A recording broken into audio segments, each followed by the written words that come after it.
Good morning. Ready হচ্ছিলাম ক্লাসে যাব বলে। ক্রিম মেখে তো রেডি তো হলাম, কিন্তু আদৌ কি ক্লাসে যেতে পারলাম? দাঁড়াও দেখাচ্ছি। ঝমঝমিয়ে বৃষ্টি শুরু হয়ে গেল ঠিক যখন বেরাবো তখন। ওয়েট করলাম, ভাবলাম হয়তো থেমে যাবে। থামলো ঠিকই, কিন্তু ঠিক 2:05 যখন আমার ট্রেন ছিল। অগত্যা চেঞ্জ করে নিলাম, বাড়িতেই বসে পড়লাম পড়তে। প্রথম 2 ঘন্টা করেছিলাম ম্যাথস, যেটা জীবনের সব থেকে কঠিন কাজ। আজকে থেকে আমার শুরু হবে মিডাইভাল ইন্ডিয়া, অ্যানশিয়েন্ট ইন্ডিয়া খতম, যদিও নোটস বাকি আছে। বিকেলে বসেছিলাম একটু চা আর তার সাথে বিস্কিট নিয়ে। রাতে আমি আজকে বানিয়েছিলাম আধুরা চিকেন।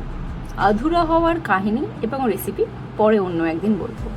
রাত শেষ করেছিলাম একটু নোটস আর আমার প্র্যাকটিক্যাল দিয়ে। টাটা।